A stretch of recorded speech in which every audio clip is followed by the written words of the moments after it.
जन्नत जहन्नुम में क्या समानता, क्या अंतर है? सच में ऐसा होता है? और अगर ऐसा होता है तो ये बताएं कि आपके अनुसार शादी जन्नत है या जहन्नुम है? सच बताना है कि झूठ बताना है? सच बताना है। सच ये है कि दुनिया में जन्नत और जहन्नुम साथ साथ होते हैं, अलग अलग नहीं होते हैं। कल्पनाओं में जन्नत जहन्नुम अलग अलग होते हैं। तो आपकी शादी जिससे भी होगी उसमें जन्नत और जहन्नुम दोनों का अनुपात होगा, कॉन्टिन्यूम। ये डाइकोटमी नहीं है। आप जब भी विवाह करेंगे जिससे भी, कुछ मामलों में आप पाएंगे कि इतना बढ़िया जीवन हो गया कि क्या कहें, और कुछ मामलों में आपका मन करेगा जहर खिला दूं या खा लूं कम से कम। और शादी के 3 4 5 साल तक बर्तन टकराएंगे, सिर फूटेंगे आपस में, धीरे धीरे अभ्यस्त हो जाते हैं। और फिर ये होता है कि स्पेस फिक्स हो जाती है कि भाई इस मामले में ये बैल है, इससे कुछ नहीं बोलना है, और इस मामले में ये बैल है, इससे कुछ नहीं बोलना है। अपना अपना स्पेस फिक्स हो गया, बाकी में थोड़ा कब्जा चलता रहता है, और धीरे धीरे 8 10 साल के बाद पति पति भाई बहन टाइप के हो जाते हैं।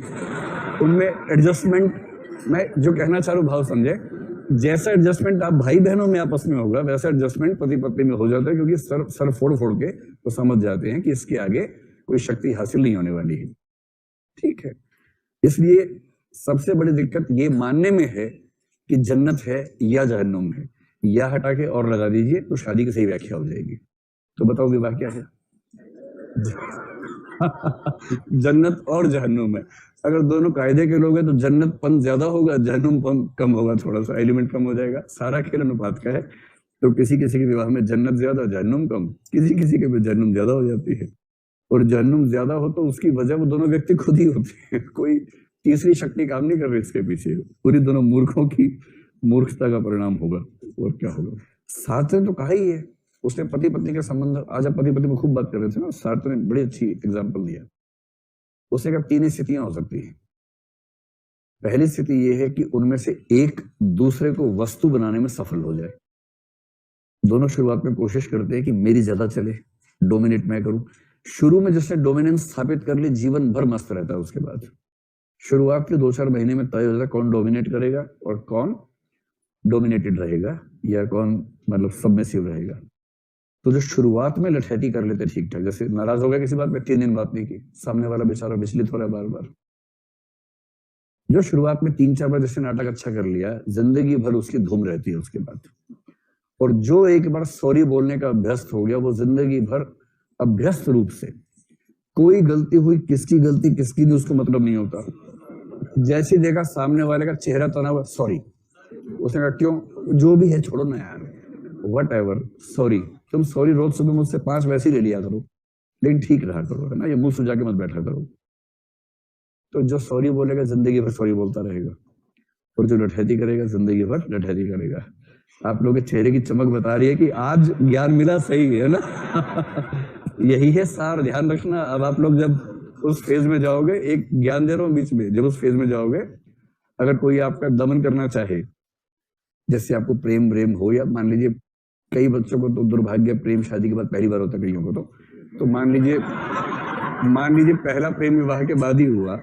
अगर आप इतने आउटडेटेड हैं तो चलिए कोई बात नहीं, मान लीजिए पहला प्रेम विवाह के बाद ही आपको हुआ, तो भी ध्यान रखना है।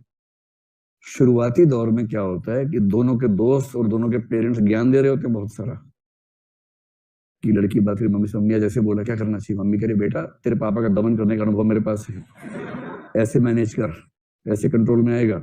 ऐसे लड़के के दोस्त ज्ञान दे रहे होते हैं कि मैनेज करना है, 8 10 दिन का खेल है, एक बार कंट्रोल कर लो फिर जिंदगी में ठीक रहोगे, वरना जिंदगी भर गुलामी करनी पड़ेगी। तो शुरू के 3 4 महीने में ध्यान रखिएगा, लोग बहुत ड्रामा करते हैं, दबाव में नहीं आना है। कोई बोले जाओ तुमसे बात नहीं करता, बोलना ठीक है जाओ, बात नहीं करूंगा। हाँ तो कौन कर रहा है बात? ये भी क्यों बोल रहे हो, जाओ। बात नहीं करूंगा ये भी तो बात ही है, हम तो इतनी भी नहीं कर रहे, जाओ। कोई बोले बात नहीं करूंगा, बोलना हम तो ये भी नहीं बोलेंगे कि बात नहीं करूंगा, ये भी क्यों बोलेंगे, जाओ निकलो यहां से। और सीधे उसके सामने फोन नंबर अपना देखना, उसका फोन नंबर डिलीट मारना, खत्म, जाओ phone number deleted, permanently recycle bin में जाके वहां भी डिलीट कर देना, खत्म। किसी के धौंस में आने की जरूरत नहीं है।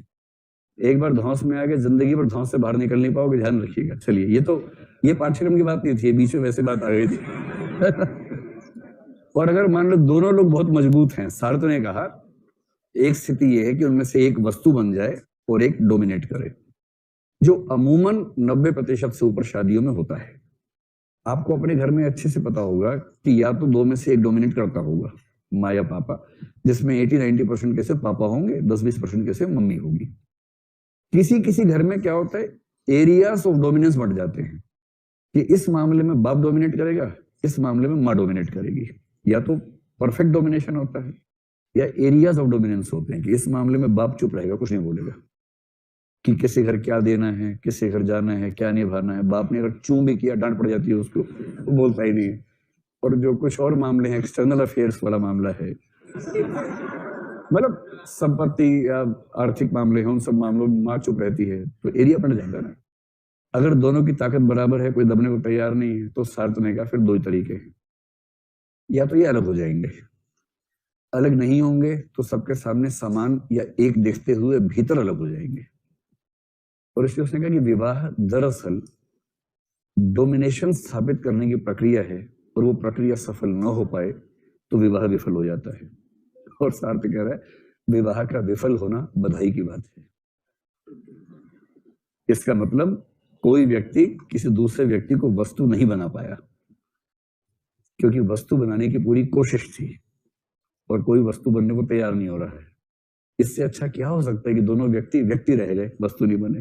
प्रभावित नहीं होने ऐसी बातों से। ये तो मैं बता रहा हूँ कि सार्थ ने ऐसा बोला था, सार्थ समझ नहीं पाया था पर उसने बोल दिया ऐसा।